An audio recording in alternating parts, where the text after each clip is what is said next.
My name is Joyce Kohll.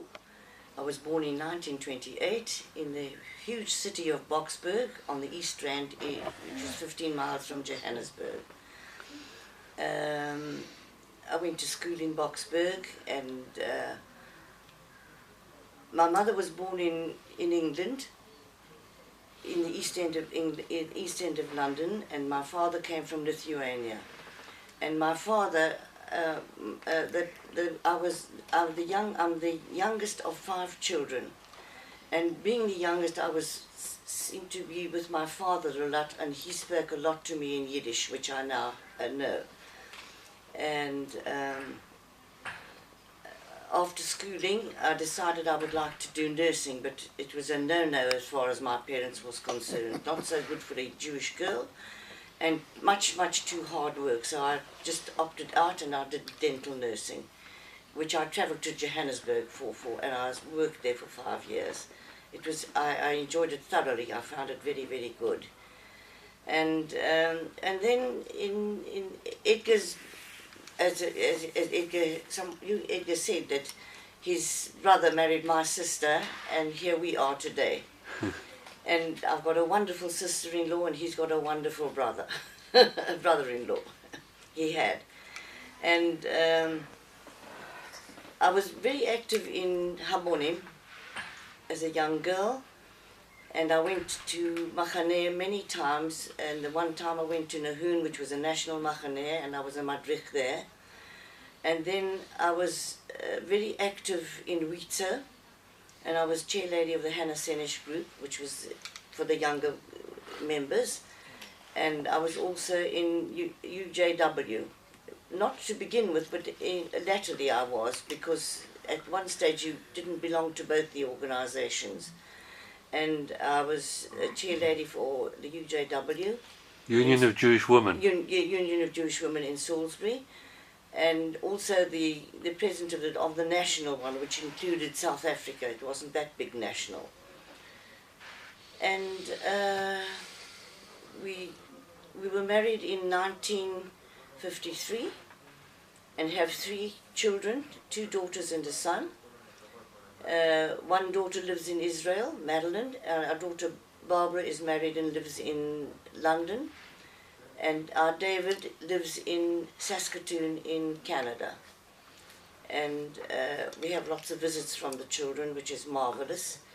And we decided to come to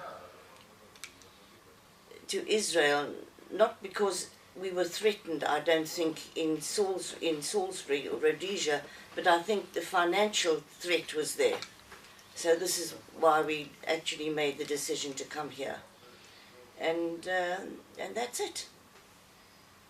And you were in Netanya when you first? Yes, we were in Netanya for 9 years, which was marvelous. We loved Netanya, and then we decided that the right thing to do for the 2 of us was to come to a retirement home, and fortunately we found Beit Protea, which has been absolutely fantastic. We're very happy here, and we have a daughter close at hand. They live. She and her partner live 40-minute ride away from here in Sur Yitzchak.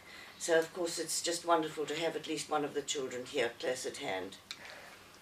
And that's it. We have 2 lovely grandchildren, two daughters from Barbara and Jonathan in London.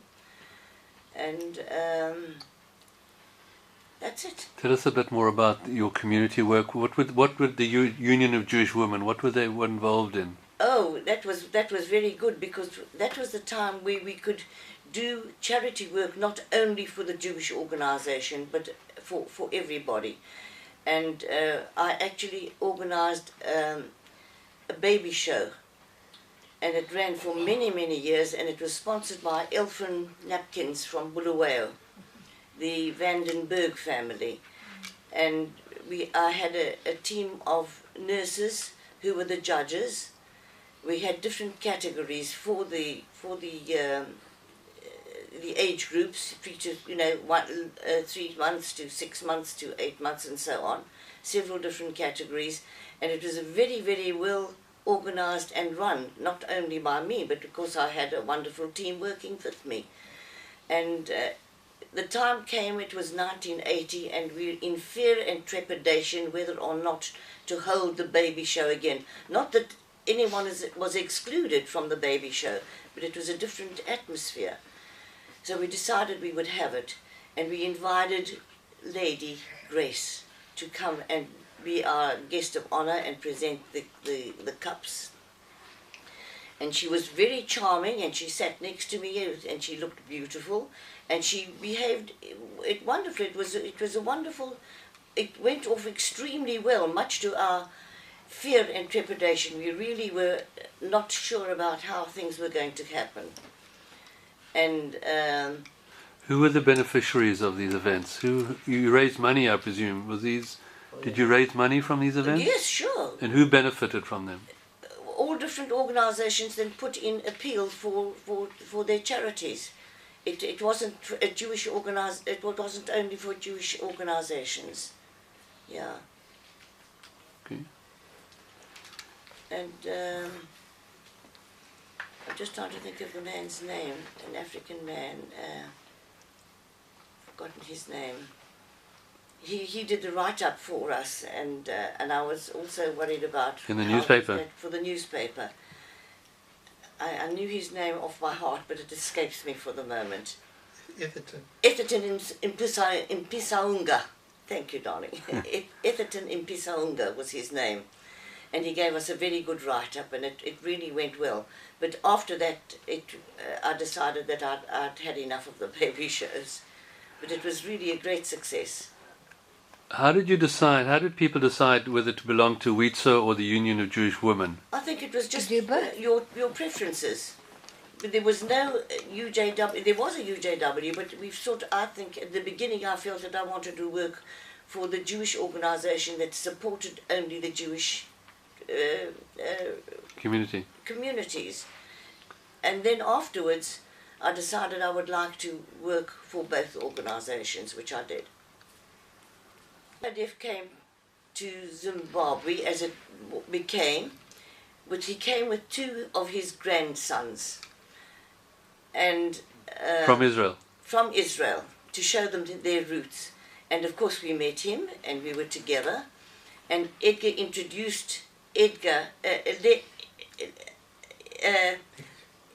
we introduced Edgar as King Zog 1, and I told them this was King Zog 2. And they said to me, "Are you the queen?"